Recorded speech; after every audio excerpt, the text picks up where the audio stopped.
Everyone.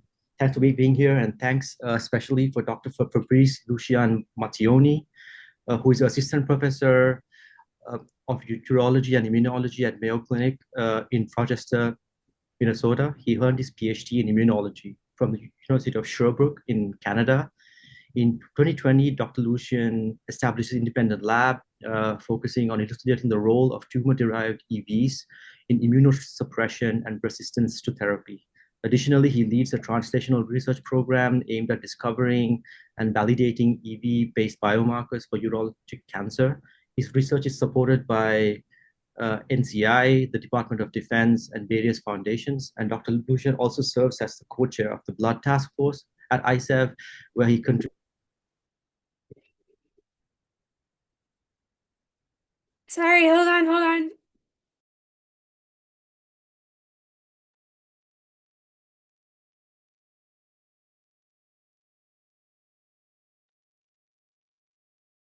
I don't hear you.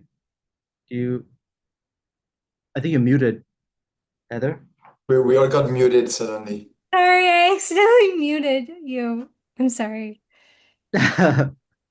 Okay, so did you hear it, or do I have to go again, or are we good? I think we just missed the last 10 seconds, like 5 seconds. Okay, so I'll just keep it short then. So I think we're having Lucian here because he is part of the MySafe Blood initiative, and I think today he'll share with us. I think many of us here would love to hear from him about the standards and for blood-derived EVs, and I'll pass it on to you, Lucian. Thanks so much. Thank you. Yeah, thanks for the introduction. Let me know if you don't see my screen. Yeah, I'm glad to be presenting some of the work that we have been doing with the ISEV Blood Task Force. We'll go over like a lot of different topics. We'll talk quickly about extravesicals as emerging blood biomarkers for human cancers, the current challenges that we are facing in EV biomarker translation to the clinic. And I will focus a bit more on the role of the pre-analytical variables on the reproducibility in EV liquid biopsy, and some of the solutions that we have developed to sort of improve the quality control of the plasma and serum preparations that are used for blood EV research, as well as some guidelines for transparent reporting when it's about to publish data using blood EV specimens. So, at the end of these presentations, you should have an understanding of the challenges in EV biomarker development and also being able to identify some of the factors of pre-analytical variability and also review the quality control metrics and reporting measures that can enhance rigor and reproducibility in blood EV research. So first of all, and I'm gonna go, I guess, fairly quick here on this, okay, because you may know as much as I do on extravesicals, but basically, what makes them like very attractive as biomarkers is one, because extravesical can circulate in all biofluids, blood, urine, stool, cerebrospinal fluid, saliva, seminal fluid, which offer a non-invasive way to capture molecular informations from cancers or any other disease types. The EV protect cargo, mostly proteins, RNA. We can also sometimes find DNA. So the EVs protect from enzymatic degradation, which allows to recover more materials that origin from the tissue of interest. Importantly, they are stable upon freezing. And this is one of the key properties of the EVs. If you see on the table on the right, that list the different type of biomarkers. So we have, in the context of tissue biopsy, circulating tumor cells, cell-free DNA, RNA, and cancer-derived EVs. The circulating tumor cells usually tends to be collected, isolated, and analyzed in fresh specimens. There's work going on to improve their stability upon freezing, but inherently the EVs tends to be good at recovering even after 5, 10, 15 years of storage at low temperature like -80. They can be detectable across all stages of the disease, and this is also a benefit that EVs has compared to CTCs or again cell-free DNA. The cell-free DNA and CTCs tends to be in a very, very low abundance in early stage, while EVs can be detected at such early onset of the disease. And so there's really two characteristics that make them like very attractive. One is that there is increasing evidence that the circulating levels of EVs in blood can reflect the tumor burden. And so this could help to develop some prognostic models to identify which patients are more likely to develop recurrence, or again, to assess the level of tumor burden in the patient and drive the clinical decision for the treatment to administer. The fact that the cargo of EVs reflect the tumor of origin or the cell of origin, so it acts as a molecular fingerprint. This is an attractive opportunity to develop novel diagnostic markers, but also identify signatures that could potentially predict therapeutic response. So this is just some work to highlight the property of the tumor-derived EV that reflect the tumor burden. So this is some work that our lab has been doing over the past 5 to 6 years. So here is just a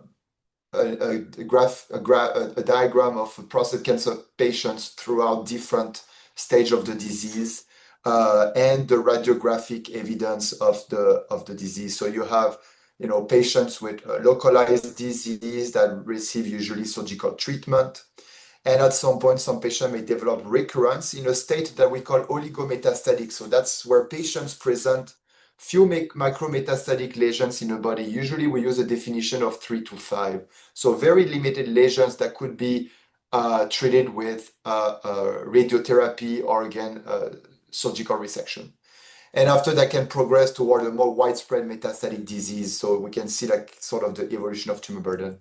So what we did in the lab, we developed a method that allows to enumerate the concentration of tumor-derived EVs in the blood. So in the context of prostate cancer, we use high-resolution flow cytometry and two surface antigens that are highly restricted to the prostate and prostate cancer, namely PSMA and STEAP1. And so here what we did is we measured the concentration in blood of PSMA and STEAP1 positive EVs at different stages of the disease. So here you can clearly see in those two graphs that patient with localized prostate cancer tends to have significantly higher levels of PSMA and STEAP1 positive EVs compared to healthy donors. When patients receive radical prostatectomy, so the prostate is removed, for most of the patients, we have a significant decrease of those extra vesicles. That can rise again in the context of oligometastatic disease and even higher in the context of widespread metastatic disease. So you don't have a perfect correlation, but you can appreciate that there is an association between the tumor burden and the concentration of extra vesicles. So we can potentially use that to identify patients that may or not respond to a specific treatment. And so that's what we kind of have on the left side. So this is a Kaplan-Meier curve where patients that were presenting with recurrent prostate cancer were stratified based on their concentration of PSMA positive EVs. So patient with, we were using a cutoff optimization method.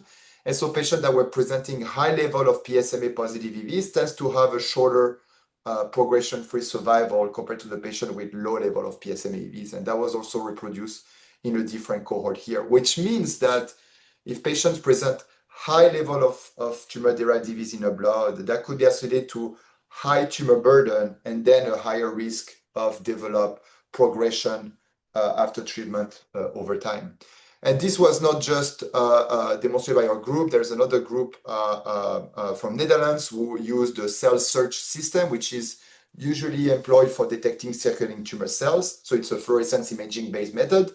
And so they were able to detect some extra vesicles, positive for the cytokeratin marker, but negative for immune cell marker and also devoid of nucleus, which is sort of the standard definition of extravesicals. And when they stratify the patient with metastatic breast cancer based on the level of tumor-derived EV, so blue it's low, red intermediate, and green high, you can see there is very association patient survival and the level of extravesicals. So this is kind of like a strong evidence that tumor-derived EV can serve as, clinical blood-based biomarkers to re-stratify patients. Now, like I said, the other aspect of the EVs is that the cargo is enriched in disease specific molecules, so we can find a variety of those molecules. So, for example, RNA fusion transcript and SPLAS variants that are well common in some prostate cancer have been previously identified, like TMPRSS2-ERG and androgen receptor variant 7. This androgen receptor variant is a well-known marker of resistance to androgen receptor pathway inhibitors. And so the enrichment of those fusion transcript in EVs tends to be associated with resistance to androgen receptor pathway inhibitors. We can also find some mutant proteins such as KRAS and P53 mutant in a context of pancreatic cancer, or even some mutated DNA such as the EGFR T7090M in a lung cancer. So this means that, really the detection of those disease-specific alterations could potentially help for the diagnosis or again, guiding the therapeutic, the treatment to give to the patients. And as an example, there's this beautiful paper that was published in Metastatic Prostate Cancer by the group of Lucien-Matteoni in Spain, published 2 years ago, when they demonstrated that extravesicals contain DNA. And what is important is here is you see the different size of DNA fragments. And in blue, this is the proportion in cell-free DNA, in red in EVs. And you can appreciate that the EV tends to contain larger fragments of DNA compared to the cell-free DNA, which again indicates this enzymatic, this protection from enzymatic degradations that can help recover longer fragments of DNA. What was very interesting, if you see on the complete right, this is the copy number profile of the chromosome in the x-axis, and you have the copy number in a y-axis. What you see on the top is the tumor DNA. So this is really the copy number of each genes in a chromosomes. And in red, this is increase, blue is decrease. So this is the tumor DNA, so really like tumor tissue patients that act as the ground truth. When you see at the bottom is really the EV-DNA, and you can appreciate the patterns that are very similar to the tumor DNA, which means that, we can really have a good correlations between what we detect in terms of the DNA inside the EVs and what is present in the tumor tissue. We can also find disease-specific proteins, so in the context of pancreatic cancer. So this is a work done by Ferguson and al. Published in Science Advances, when they labeled EVs using antibody that recognize specifically mutated protein P53 and KRAS.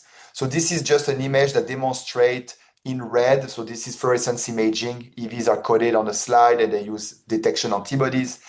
In green, this is tumor-derived EVs, or at least pancreatic cancer cells-derived EVs. Normal cell-derived EVs. In blue, this is cancer-derived EVs. And in red, this is the antibodies against the mutant protein. And so you can see that we have a detection of those red dots associated to the mutant protein. And when they analyze some of the patient plasma from patients with no mutations for KRAS versus those who have mutation for KRAS, we can see this increased association of detection of EVs positive for those mutant KRAS. And it was also demonstrated for the P53 mutations. So this validates, again, the potential of EVs as clinical biomarkers in a context of prognosis, but also in a context of diagnosis using, the detection of some disease-specific cargo. Now, when you look at what has been done so far in the literature, a lot of the work remain at the biomarker discovery stage. So if you look in PubMed, in any literature, you're going to see a lot of papers of we have identified those new biomarkers, right? But usually those biomarkers fail to be translated into a clinical test. So this is like a very nice publications who kind of survey all the publications related to EV-based biomarkers. And you can appreciate that at least in 2021, there was about 1,000 publications that reported discovery of new biomarkers using EVs. There was 10 times less clinical studies to either test or validate those EV-based biomarkers. And the development of clinical assay is on a single-digit level, and there's actually right now only one commercially available exosome-based assay called the ExoDX for prostate cancer test. It has been the first to be developed, I would say probably since 2019. And so far, we do not have any other commercially available tests that are widely used in a clinic. And so the reason is because the road to clinical translation of biomarkers is not straightforward. So this is a very nice diagram of the different steps that are required to go from discovery to clinical translations in the context of EV research. So what you see in blue, you have a biomarker discovery phase that is usually done, in wet lab, using patient specimens, and you're going to use some variety of profiling technology, mass spectrometry, RNA sequencing, or even in some cases, some targeted assay like ELISA. You can identify some signatures, and after you move into biomarker verification in an independent cohort. When you pass that stage, you go into validation, and this is where you need to develop your test that you can potentially move into the clinic. So how good is your test, right? How precise, accurate, what's the sensitivity, the specificity?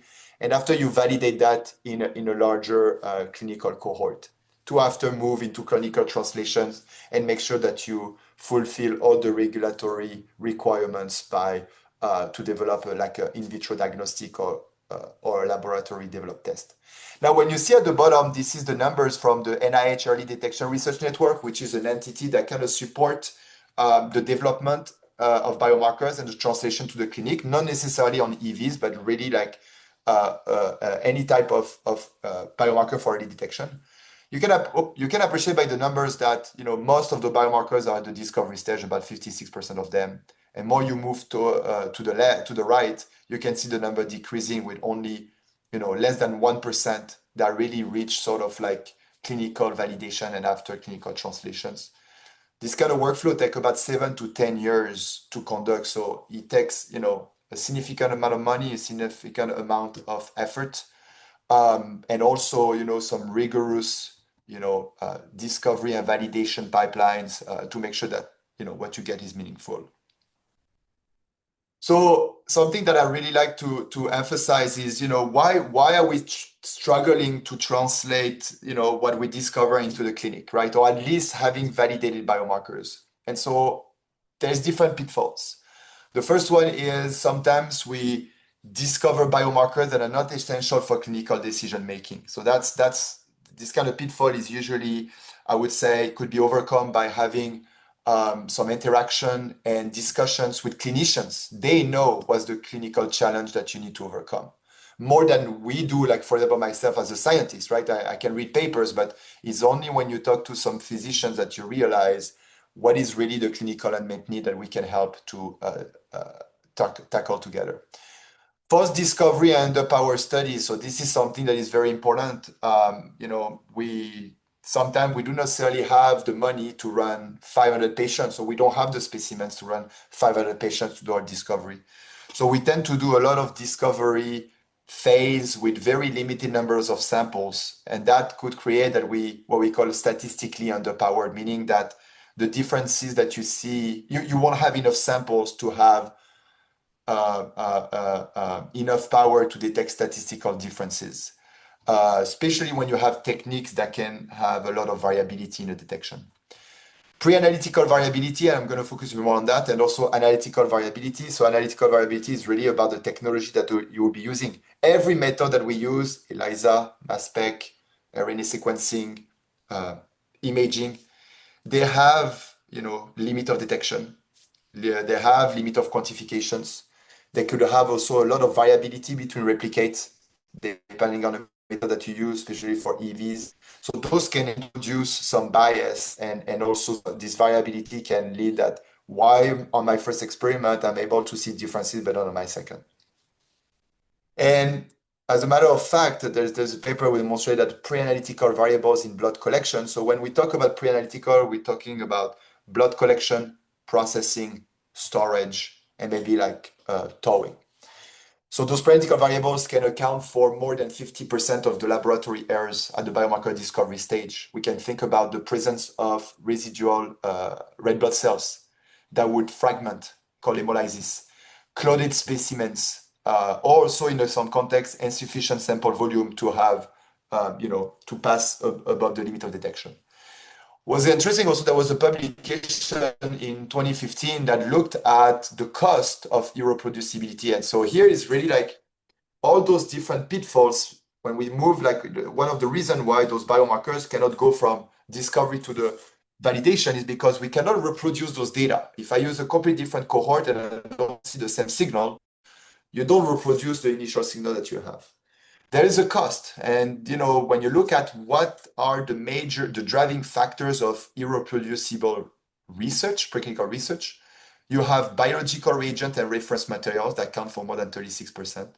Study design, data analysis and reporting, and laboratory protocols. I will really focus on these biological reagents because this is what we work on, the blood samples, and also the data analysis and reporting that sort of drive the MIBlood-EV initiative.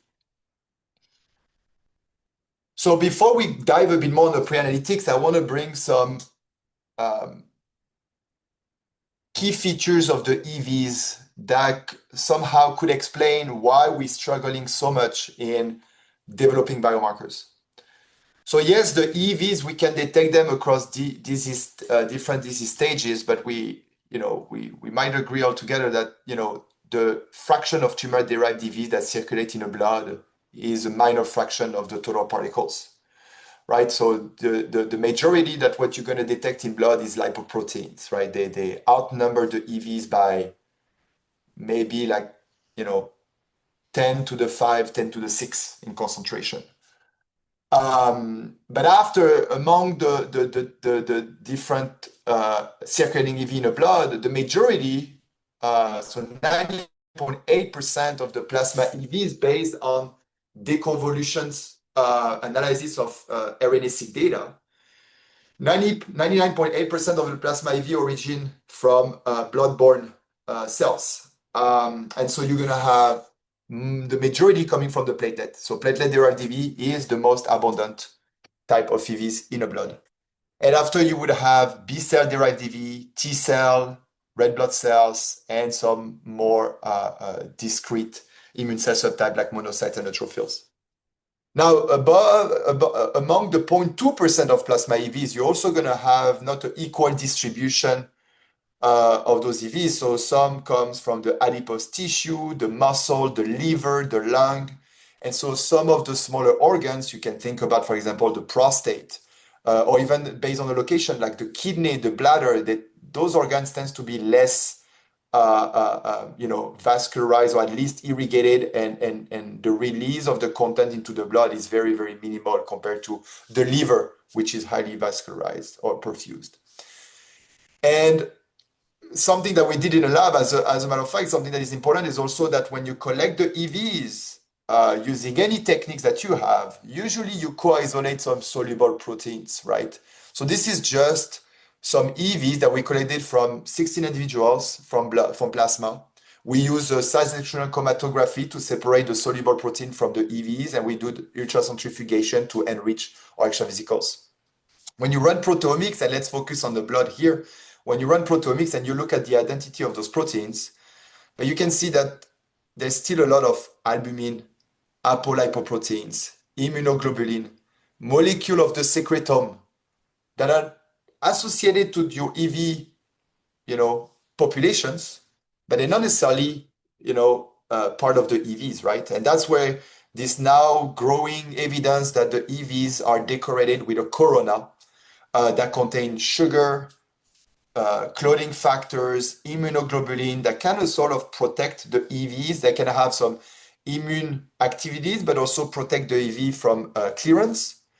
And so those inherently, you're going to grab them when you isolate the EVs. And so they're going to produce some of those, they're going to have a lot of abundance in your samples, but they don't necessarily origin from the tissue of interest, right? But it's still part of your profile.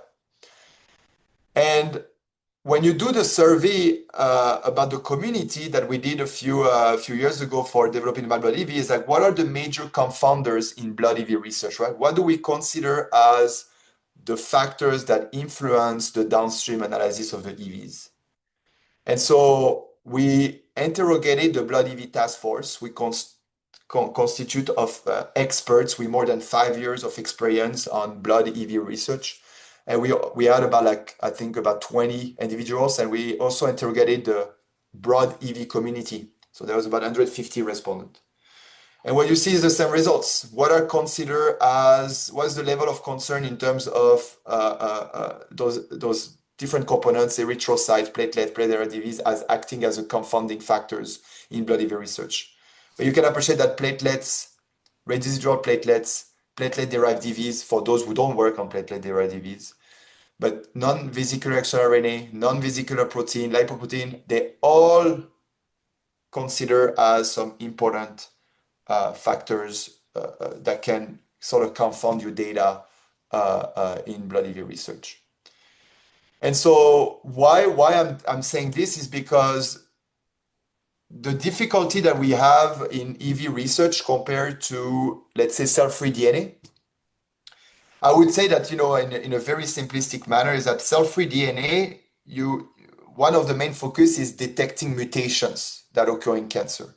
So it's almost binary, right? If you detect a mutations of p53 in a blood, and these patients had cancer in the past, well, your specificity is going to be very high because it's unlikely to have the p53 mutations outside the cancer. In the context of EVs, we work a lot with RNA and proteins. And what is important is that RNA and proteins-based biomarkers, they're not necessarily specific. So this is a beautiful study that was done by a group in the US, part of the GTEx. So the GTEx, you may know, it's a database of gene expression profile of normal tissue that you can use as a reference for any of your studies. And they did the same thing at the proteome level. So they use normal tissue from autopsy donors that cover like many organs in the body. And when they looked at is looking at which protein and RNA are specific and enriched. So what you see in a more dark green and dark blue, this is the RNA and the protein that are enriched in some specific tissue. And the light green and light blue, this is the RNA and the protein that are specific to the tissue. So except the brain and maybe the testis, you can appreciate that there's very low numbers. There's actually only 12% of the entire proteome that is tissue specific. So when you do biomarker research using blood-derived EV, what are you looking at? Which protein or which RNA is increased or decreased in my cohort number 2 versus my cohort control, my experimental cohort versus my normal cohort. So you detect some RNA, you said, oh, it's going to be increased by 2-fold or 3-fold or 1.5-fold, right? Now knowing that, you also have all those contaminants that can produce RNA and proteins. Now you understand that you need to have an assay. When you detect 2-fold increase, you need to have an assay that's extremely accurate in detecting a 2-fold increase, because any of the other components that you may co-isolate with the EVs can influence that quantification. So that's why I think, we see a lot of biomarkers, cell-free DNA based, that tends to move forward to clinical validation because they have this binary threshold sort of, or binary cutoff. In a context of EVs, where this is a bit more complex because we're really looking at quantity of RNA and protein that distinguish between two samples. And so the variability that would be introduced pre-analytically and analytically can really have a strong impact on your readout. And so when we look at the pre-analytics, this is what you have on the left. when we talk about pre-analytics, we talk about, like I said, blood collection, processing, so how you process the sample to generate plasma and serum, and how do you aliquot, store the sample, and how do you thaw. And this is just a paper we did like a systematic comparison, but I just want you to appreciate that you can have 300 different ways of preparing your blood. You can use different anticoagulant, different types of blood collection tubes. You can centrifuge the tubes at different speed, different time, different temperature. And you can store at different temperature, on different tube, different volume, and so on. And so right now, out of today, we do not have any harmonized protocol. There's no one single SOP that everyone can use for blood collection, processing, and storage. What you see on the right, this is just some international societies and groups. So we have, ISBT, the International Society for Biobanking, as International Society for Thrombohemostasis, the World Health Organization. All of them have somehow provided guidelines, published guidelines on how to process blood. And you'll be surprised that they don't have the same recommendation. They actually don't ask, they don't tell you, you should spin your blood at this speed. No, they just said, this is the range, this is the type of tube that you should use if you want to do plasma, if you want to do serum. It's very generic, but there's no specific guidelines that, everyone can use. And so this is kind of like a study that demonstrated that depending on the blood collection tube that you use, you can have an impact on the downstream analysis of your samples. So this is a work done from the group of Dr. Anne Hendricks, who basically what they did is they collected blood using different type of tubes to generate plasma and serum. The blood was collected and processed in the same centralized lab, and after they sent the different products, plasma and serum, to reference lab that measured some recombinant EV recovery, sample quality control in terms of hemolysis, platelet activations, residual platelets, and they did also a bit of omics. But what you can see here on the red, so the red is just the heat map is just a Z-score of variability of each type of collection tubes versus the others. But what you can see visually is that we have some significant variations depending on the blood collection tubes for residual platelets, hemolysis, erythrocyte EV that were residual, or at least presence of erythrocyte EVs and so on. So that means that depending on the collection tube that you use, you would have different results at the end. That's again, the impact of the centrifugation and filtration of residual platelets. So this is the work that was done by the group of Dr. Rick Newland in Netherlands. And so here what you can appreciate is that if you follow the guidelines that have been established in 2017, we asked that if you want to prepare plasma, you should do 2 centrifugation at 2500 G to minimize the presence of residual platelets.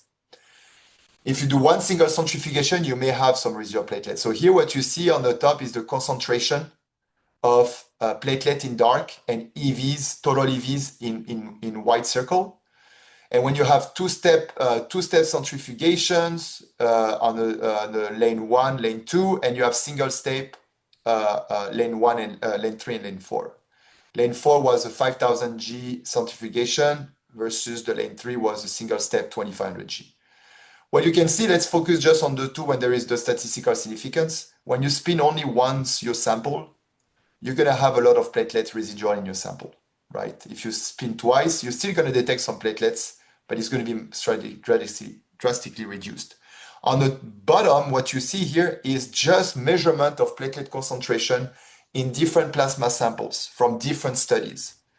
You can see the magnitude. You could have samples that has 100, 1,000 times more residual platelets than others. And now how does it impact? But what happens is that the platelets, if you freeze samples with residual platelets, when you're going to thaw them, they're going to burst. The platelet, they're going to explode, release the content in RNA, in proteins, some RNA and protein that you may be interested to analyze for your biomarker discovery pipeline. So this is just an example on the right when you have concentration of platelets in a plasma, that when you filter with a filter syringe and a filter 0.2 micron, you can significantly decrease the residual platelets in the samples. How does it impact on the macro RNA detection? but you can see that the filtration decreased the detection of some of the microRNAs, which indicate that, the residual platelets can influence again, what you detect at the end in terms of RNA and proteins. So those are very important pre-analytical factors that can influence your downstream applications. Now, if we go more on what the research labs are using. So there is a study that has been done by the Spanish group, the Spanish Society of EVs. That was a survey that they sent to the members. There were 70 responses from 43 laboratories, and they asked them, what protocol do you use to collect, process, and store your blood? They send the protocol, they uniform to be able to compare them. What they notice, it's an alarming 94% variability in the protocols that I use between research labs. For blood, there was no single protocol identical between two labs. And some labs don't even know how the samples they get from a biobank, for example, have been processed. So they don't know how it has been processed. They don't know if there is any residual confounding factors, what's the quality of the samples. Nothing is provided. We did a study with the group that you see here, Miguel Daza, Daniel Hegi, and Faizi Shikari, when we collected 293 protocols from all around the world. So we asked different biobanks in the world, tell us, how do you collect the samples? How do you transport? How do you centrifuge? How do you store? And do you do any quality check on those samples? So what we found was kind of very interesting. So we obviously found that, the biobanks use different type of anticoagulant, which is kind of expected, right? Not everyone uses EDTA or heparin, for example. But what you can see at the bottom is that there was a variability in how fast they centrifuge the blood to generate the plasma and serum and how long they centrifuge. A lot of variability. And as I mentioned just like 2 slides ago, you can see that the residual platelet concentration is influenced by the speed of centrifugation and the numbers. More alarming was here. 77% of the biobank centrifuged the blood only once, which hasn't been the case for decades. But we know that dual centrifugation is now part of the current best practices for EV research that are recommended by ISTH and ISEV since 2017. So that means that, does that mean that the blood that is collected or the plasma that is collected in biobanks is not good to work with? It is good, but you have to acknowledge that there is potentially some limitations or at least you need to acknowledge that, there may be some residual platelets or other confounding factors that could influence your downstream analysis. In terms of QC assessment, the majority, 75, visually assess the presence of hemolysis. So if there is any blood residuals, and sometimes they discard the sample and they just report. So here is just the way they did it. 93% was visual assessment. There was no quantitative measurement. But no one assessed the presence of residual platelets, which is usually require an extra step of using a cell counter or different methods, which are not usually implemented systematically in biobanks, right? Because you require more efforts, materials, and so on. So conclusion of part 1. What do we show here? There is a significant variability in SOPs used by research lab and biobank. The protocols do not necessarily align with the most recent guideline for blood research, for example, the double centrifugation. And we also have limited information of quality control of the samples. There's obviously a need to harmonize the SOP of blood handling for high-quality plasma and serum, but how do we harmonize? We need evidence-based guidelines for pre-analytics in blood research. What you should not do, what you should do. I cannot tell you today that, how to process your blood. We don't know, really. We know some of the steps, you don't want to get hemolysis. You want to spin twice your blood until you prove otherwise that with one centrifugation, you can remove the platelets. But we need evidence-based guidelines. And to get evidence-based guidelines, we need to know what people use. And that's where comes the importance of transparent reporting to identify what are the key pre-analytical variables that we need to sort of harmonize to generate high-quality plasma serum and then have more reproducible biomarker discovery or blood-EV research. And I didn't invent that. If you take a paper published in Nature, we looked at, it was a paper discussing about the reproducibility crisis. And when they asked what factors among 1,500 respondents, what factors contribute the most to irreproducible research, the number one was selective reporting. The fact that you don't have access to all the information for a particular studies make it difficult to reproduce the data, or at least compare the data that you have with another studies. So that kind of like leads to what the ISEV Blood Task Force, and I have just a few slides here, like maybe like 3 or 4. So the Blood Task Force at the ISEV has, the missions to enhance rigor and reproducibility in blood-EV research by providing guidelines and recommendations. And so in 2019, when the blood-EV Task Force got created, there's a group of individuals who sat down during the ISEV meeting and come up with this roadmap about, okay, what do we need to do to kind of improve blood-EV research? And key things were, they identified the problem of biospecimen and pre-analytical variables that we need to, better characterize to, develop evidence-based guidelines. But there was a lack also of sample quality control, which leads to sample of unknown quality, right? So downstream application that cannot be comparable, and obviously this could be addressed first by transparent reporting. So the Blood Task Force sat down and created a survey that we sent to 192 respondents. When we asked those foundational questions, what do you think are the critical confounders in plasma serum samples? And we talked about a few of them. What are the qualitative and quantitative methods that are used to assess the presence of those confounders? And what are the recommended strategies that we should use to report quality of samples? And that's how we come up with this MIBlood-EVs that was published in end of 2023, which is a PDF document that we recommend a research group to attach as a supplementary file in published manuscript. And this is a easy document to complete to report the conditions that you use to collect the blood, handle, and store the blood. And also report the quality of the plasma serum for the 3 parameters that are well known, which is hemolysis, residual platelets, and concentration of lipoproteins. You can find that document in the ISEV website in the rigor and standardization page. And we also wrote some editorials in the journal of some society journals, the Society for Biobanking, ISBR, the International Liquid Biopsy Society, and the International Society for Thrombosis Hemostasis, which have sort of endorsed our initiative and really wanted to communicate that to their community. And we're going to go over like the MIBlood-EV. So the MIBlood-EV is, like I said, is a PDF document which asks you to enter the study information. So very details on the manuscript title, where you're from, how many samples did you analyze, what kind of cargo of interest do you work on, is that plasma, serum, what's the source of frozen specimen? This is important because sometimes you have the first specimen in your process in your lab, but sometimes it comes from a collaborators or even a biobank.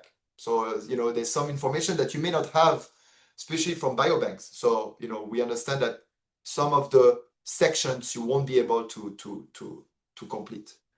The blood collection processing is really going through, okay, the blood was collected for patient fasted or not? How much volume did you collect? What anticoagulant have you used? How long did it take between the collection and the first centrifugation? And what's the speed, the temperature, and the time that you centrifuge the samples, if you do 1 or twice, and so on. And how did you store the samples? Like I said, it's not, not all the different sections are mandatory, meaning that there's some section that you may not be able to answer. And this is something that is important to know, because if we realize that the community tends to not have some specific information coming from biobank, we can come up to the biobank and say, this is something that you should start to provide investigators who request samples, because that would improve the quality control and also the transparent reporting. And after, in terms of the quality check, so we have, like I said, three sections: hemolysis, platelets, lipoproteins. And so we propose different methods to assess that. Some of them are more qualitative, like for example, presence for hemolysis by visual inspection. Or if you have access to a cell counter or spectrophotometers, there is methods to measure them. So we try to propose methods that could be easily found in your lab or in an adjacent lab, and that can help you to establish a sort of having a quantitative measurement of hemolysis, platelet, and lipoproteins. And so after we ask, what kind of like method do you have used and what did you do with the samples? So again, this is, we understand that not everyone could complete those information, not everyone would do. But, we strongly suggest to use those metrics because they would really help to establish evidence-based guidelines on the best practices to handle blood for EV research. And so based on that, the future directions include, we want to harmonize the SOP. We want to come up with some clear guidelines on how to process blood, to collect, to process, and store. For that, we need benchmarking studies. So what we want to do is being able to collect all the MIBlood-EV reports and start to look at the pre-analytic that have been used and the quality control, the quality control matrix, and start to see, okay, when we spin the blood this way, we tend to have more of platelets and so on. And so after, the idea would be to take the most common protocol that I use and benchmark them against each other using untargeted and targeted assay, a bit like the blood collection tube study that I showed previously. Another question is, can we come with a universal SOP for all liquid biopsy analyte? Can we come with one single protocol that would be suitable for EVs, cell-free DNA research, circulating tumor cells? Right now, I would say no, but maybe with more data, we'll be able to come up with a universal SOP. We want to establish robust and quantitative QC metrics. So right now, we ask individuals to report the quantitative measurement of platelets, hemolysis, and lipoproteins. But at some point, we can come up with an acceptable range. It's possible that in the context of biomarker discovery, when you above a certain range, your samples is qualified as poor quality. You can still use it, but you need to acknowledge that those samples may lead to data that are not necessarily going to help you at the end. And so altogether, using that with the MIBlood-EV report database, we can develop some evidence-based guidelines on the impact of the pre-analytical variables on the quality of plasma serum and guide individuals towards the most suitable approach. So I'm going to stop there and take any questions. I want to acknowledge the ISEV Blood Task Force from 2022-2025 who have been contributing a lot on generating the work that I presented here. And I would say, I would like to acknowledge specifically Dakota, who is the co-chair of the Blood Task Force and also was the co-lead author on the MIBlood-EV. And Rick Newland also has been an important figure in promoting scientific reproducibility in EV research and has been very instrumental in the work that we have done so far. And also introduced the ISEV Blood Task Force from 2025 to now, and the different working group that we're working on, again, to continue the mission of the Blood Task Force to enhance scientific reproducibility in blood EV research. Thank you very much, everyone. I'll take any questions you may have.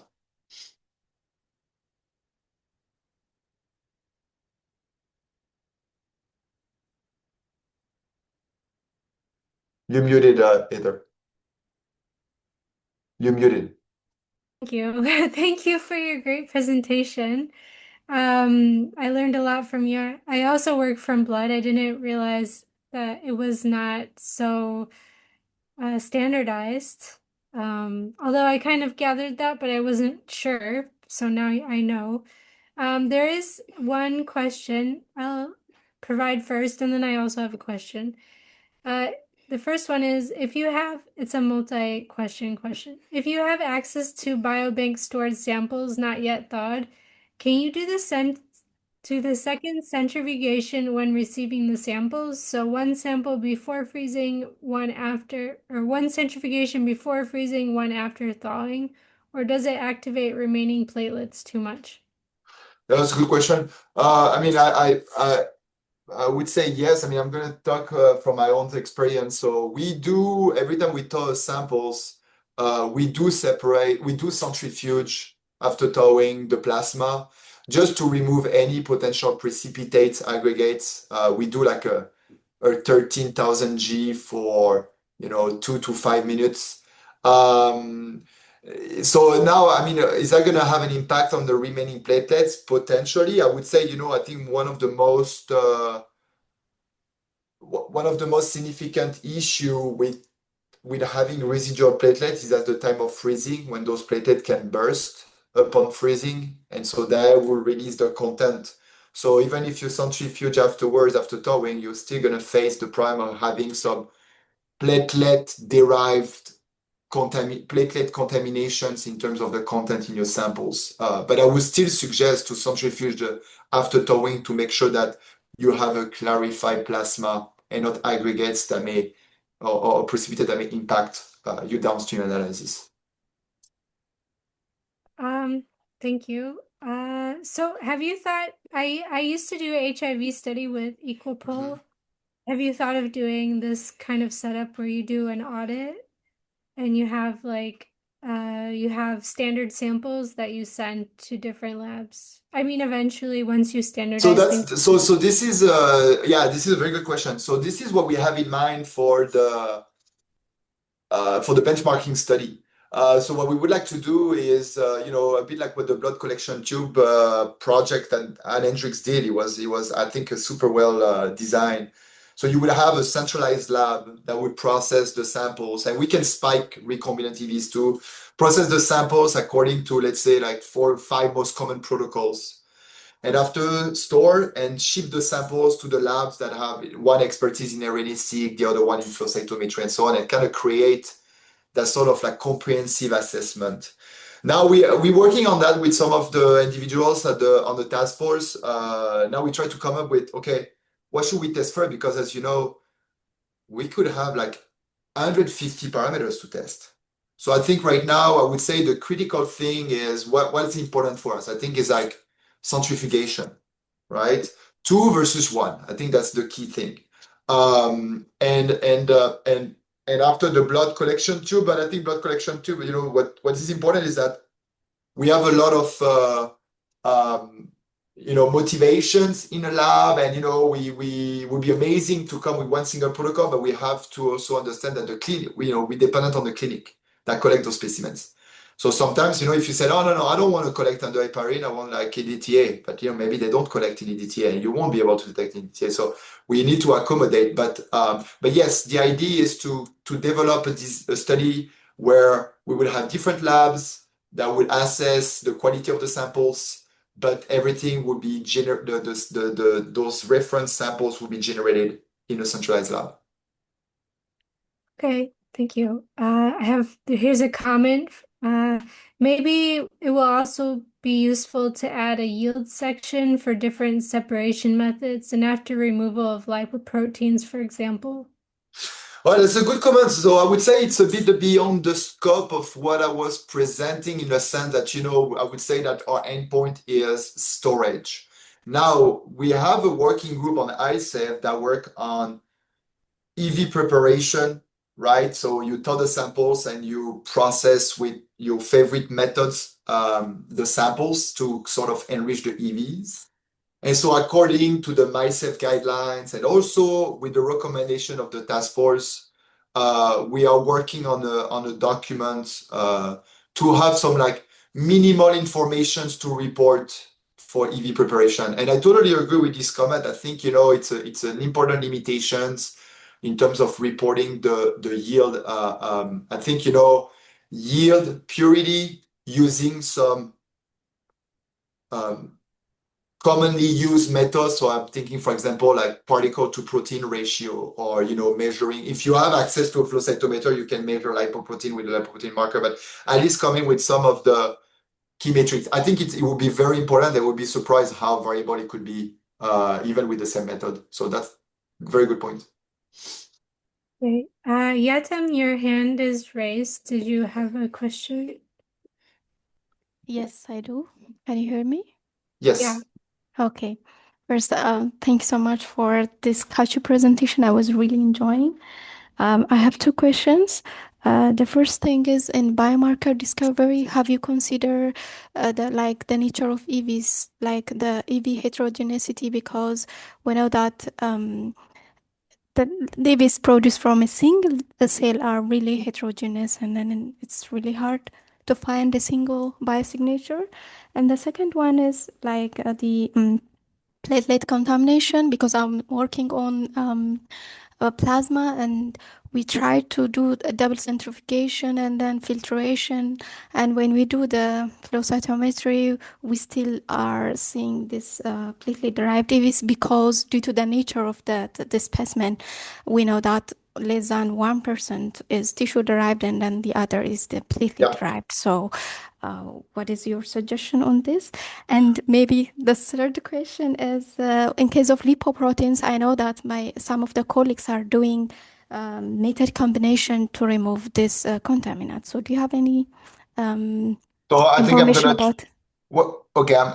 Keep a note of your last questions. I'm gonna go with the first two, and after you can repeat your third one. Okay, great. Thank you. So if I understand correctly, your first question was, a bit like you wanted to know what I think about the potential of EVs or biomarkers given their heterogeneity, right? Yes, exactly. Well, I mean, this is the whole, this is a good question, right? You can make skeptical. Are EVs gonna be a biomarker in the future? I mean, we have good evidence with the ExoDX test. But I would say that, I think that EVs have, I mean, I believe in, and I would say objectively, not necessarily because my research is centered to that, but I think that EVs have strong potential of being biomarkers, but I don't think they're going to be biomarker for everything. I think there's going to be a limited number of clinical questions that you're going to be able to address with the EV. So if you take the example of the ExoDX, what they do with this test is for improving prostate cancer diagnosis. So one, they use urine. Good idea, because direct more contact with the prostate. And after, they use QRT-PCR to detect two genes that are known to be highly expressed in prostate cancer. So the question is, it's quite very direct. They use two genes that were previously known before the ExoDX as enriched in prostate cancer. They just come up with, we isolate the EVs and we do the PCR on it, and they have this beautiful signal. Now, would it work in bladder? Would it work in kidney? There's two things, right? Is even if EV is a good biomarker, because you can potentially capture the molecular information from the tissue of origin, but you need to, at the tissue level, to know that you have some differences in RNA, in protein, or maybe in post-translational modification that could serve as a biomarkers, and maybe you're going to detect them in the blood. But I would say the advantage of using blood as a discovery platform is that you directly assess what circulates, right? So instead of going from tissue and maybe maybe not being able to detect anything in the blood. But it comes with the caveat that, you may not have, even at the tissue level, a biomarker for that particular disease type or the question you're trying to answer. So I think, it's the clinical question you're asking, the type of disease that you're working on, and, it has to be rationalized. Like it's not going to be a universal biomarker. And same thing happened with cell-free DNA, right? Cell-free DNA in the context of tumors that are low tumor mutational burden, well, they're really struggling. But the tumors like, lung cancer, melanoma, well, those are easier because they have tumor mutational burden. So the cfDNA-based liquid biopsy they accelerate much more in that area that you would have for like maybe prostate or other type of cancers. About the platelets, what you said about the platelets. So the platelet-derived DVs, I mean, I don't know, the platelet-derived DVs, they're going to be there no matter how you process the samples, except if you do some capture of the platelet-derived DVs, they're extremely abundant. So that's something that you need to face. So the question is, you have two approach. One is to bulk EV isolation. So you isolate all the EVs, and you know that a fraction of them will come from your tissue of interest. And that may be sufficient depending on the technique that you use. You may see a difference between your control cohort and your case cohort. Otherwise, you need to somehow enrich your populations. And there's different methods that are currently used. You can try to sort, you can try to capture, and all that.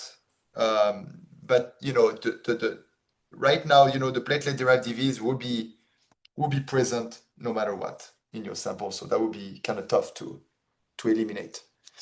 What was your third question, Sidem? My third question was about lipoproteins.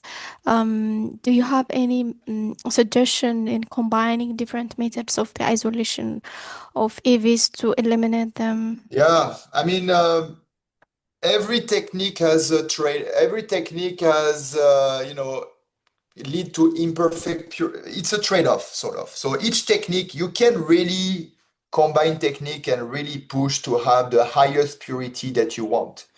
But that's going to be, the trade-off is that you're going to lose yield, right? So it's like you may have a very minimal amount of EVs that you can work with. So that's, again, I don't think that there is a rule of thumb.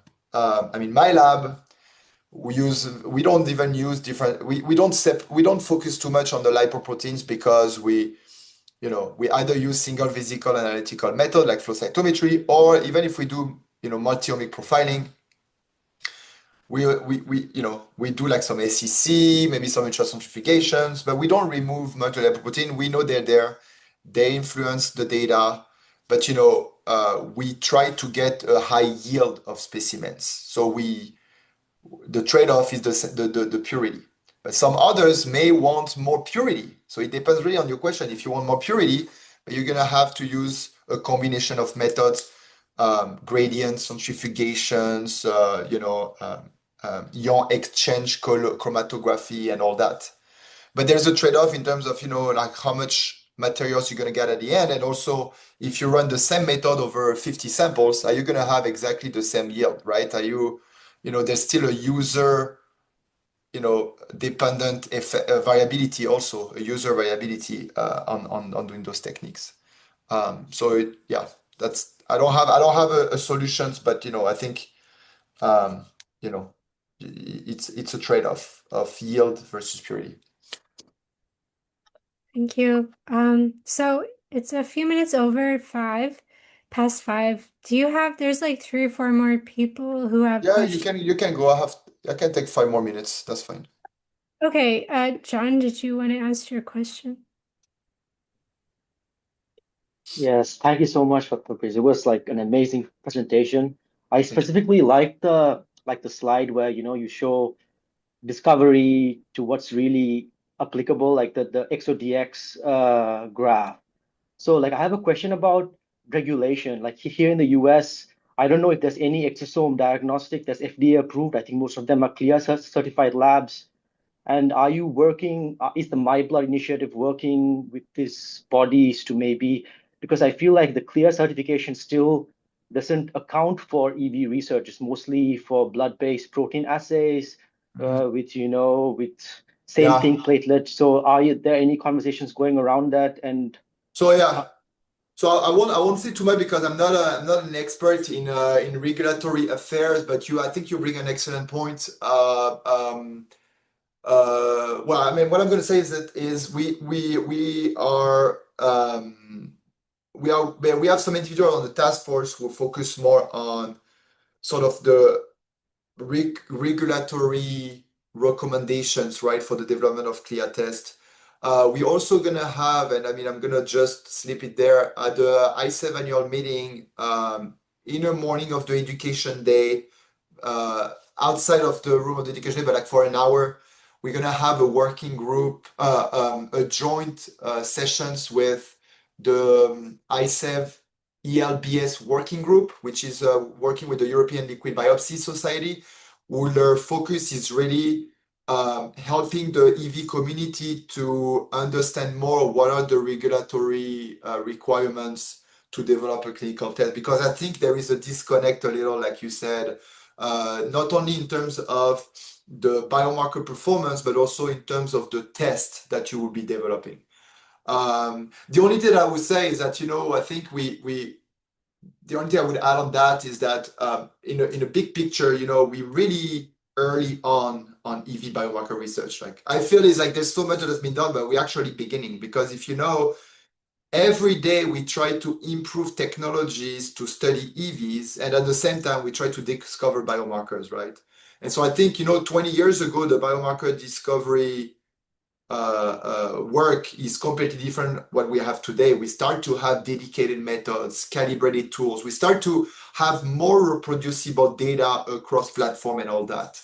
So I think, moving forward, we're going to see a bit more success because like I said, the ExoDX test use all EV enrichment from urine with a PCR. It's easy PCR. Now, using flow cytometry for EVs or using ExoView or using, I don't know, like a fluorescence imaging is not trivial, right? When you look in a clinical labs, what do they use? Immunoassays, ELISA, advanced ELISA, because it's easy, it works, right? It's a simple, you can be automated. On EV research, we're still using technology that, won't be applicable in the clinic. Like same thing, ultracentrifugation. Are we really going to use ultracentrifugation as a method to prepare sample for a clinical test? Hardly. So it's some considerations to have, but I think I think we're going in the right direction. And I think there's some entities that's going to work to provide a bit more information on that. So yeah. Thank you. Yeah, I agree about because like trials have 200, 300 samples. How can you really ultracentrifuge 200 samples? Yeah, I agree. Thank you so much. Yeah. Okay, I have a question from Raza about co-isolation of lipoprotein. They want to know, is it worth it to try to purify the EV and remove the lipoprotein? Do you have any comments on how to reduce the co-isolation of lipoproteins? Yeah, I mean, again, going back to the question from Yemen is that it depends on the question that you wanna depends on your questions and what you want to study. Again, in our case, we study like single vesicle level. We do flow cytometry. We don't remove lipoproteins. We leave it there. Now, if we do like multi-omic profiling, like RNA sequencing, mass spec, Western, right? You can use a combination of methods to at least remove the soluble protein. So the SEC remove some of the small lipoproteins, but you're gonna still have some large lipoprotein that be present in your samples. So it's just, I would say acknowledging that you have impure populations, and you may still be able to have the results that you expect. Now, in terms of how to remove them, I think the method that showed the most success is differential gradient centrifugation. So you can do like a sort of like SEC to eliminate soluble protein from the EVs, and after you use density gradient with eudoxanol, for example, to use the density and separate lipoproteins from EVs. So it's not going to be binary, but you at least remove pretty significant amount of lipoproteins. I suggest again the work from Dr. Anne Hendricks published in JEV, I would say 2020, 2021, they did some good systematic comparison. But I think that's the most effective method so far to remove the lipoproteins. Okay, thank you. And the next is from Bio. Their question is, what is the general knowledge about EV biomarker research in plasma versus serum? I read the processing for serum generation or clot formation may release some platelet-derived EVs. Would you discourage the use of serum? Good point. So I think the answer is yes. The serum tends to have a bit more platelet-derived EVs than plasma. We also that in our lab. Now it might not be still an issue for downstream applications. I think more and more the plasma becomes the standard. If we look at the biobanks, plasma is the preferred blood derivative compared to serum. Now, in some context, if you take, for example, prostate cancer, serum PSA is used as a marker for prostate cancer detection. So, for example, there's groups who work on EVs on serum to kind of like piggyback on the blood collection and the serum isolations to test the EV biomarkers and not request an additional tube to do plasma. So I think it remains to be clearly established, but I think overall plasma tends to be preferred for the reason that you mentioned, but also because the high content in clotting factors, which make the serum very viscous, and sometimes it could be difficult to work with for some downstream application. Okay, and then lastly, thank you, Ami, for waiting for so long. Do you want to ask your question? You had your hand raised, or do you want me to read it? Hey, thank you. Yeah, finally, I said maybe I cannot ask, so I ask it here. Yeah, the same question. So I'm working with the EVs from blood also. And my question, sometimes I use the for size exclusion chromatography using some column, which suggested to use it in a room temp. And I bring my EVs, which already do some centrifugation. They are freezing in -80. So the question is, towing from -80 to like a room temp, is it like changing the stability of EVs a lot, or what should Yeah, I do for that? yeah, that's a good question. So EVs can be stable after a few freestyle cycles. I think there's a lot of papers who have published that, but I mean, I would say in my experience and also based on some publications, 1 or 2 freestyle cycles seems to be okay. Now, repetitive freestyle cycles over time, you may start to see an increase on the EV concentrations due to the sort of fragmentations of the EVs into smaller ones. So, we want to minimize, but, again, if you end up by having access to a valuable cohort of specimens and they have been freeze-thawed 3 times, I mean, I would use them. And I would just understand that, okay, they've been freeze-thawed 3 times, and maybe if they were only thawed once, I would have different results. But that's why you need to be consistent. At least in biomarker discovery, you have to be consistent in the sample that you use. If your biomarker test works very well after 3 freeze-thaw cycles, this is what it is, right? But I mean, if you use like if you use a lot of variability in the sample that you have, that may introduce kind of like a bias that would mask some of the meaningful effect that you're interested in. So if you have the chance to process yourself the blood, to try to be consistent in your protocol and minimize the freeze-thaw cycle. So we aliquot, and sometimes like when we thaw a sample once, we do multiple aliquot, like some working aliquots to avoid to freeze-thaw the same samples.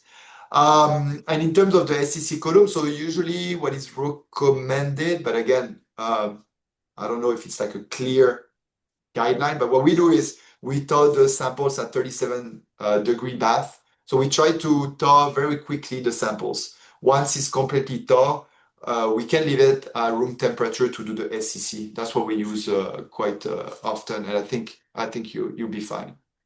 And Jada was just asking, what would it be a good measure of EV stability?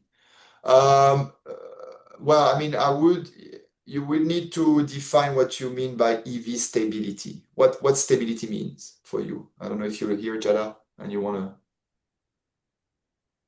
clarify. Or maybe not. Can you use audio? Yeah. Yeah, you actually mentioned EV stability. So when you said you referred on a couple of papers that were revealing that there is a good EV stability after several thaw freezing cycles. So I was curious what you mean by that.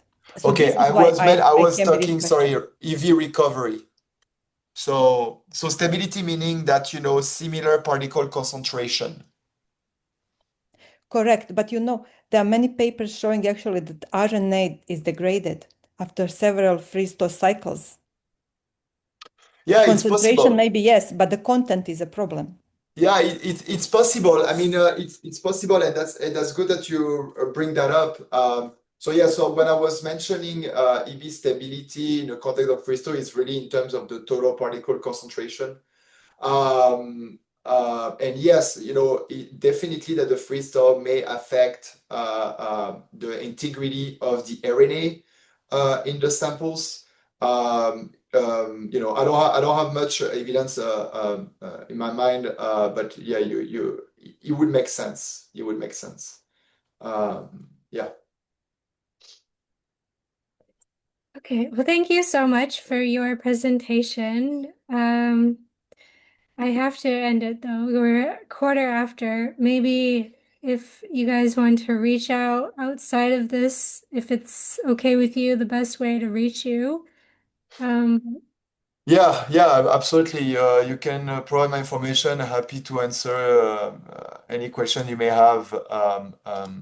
But yeah, it was a pleasure meeting with all of you, and thanks for the great questions. That was good discussion. So much.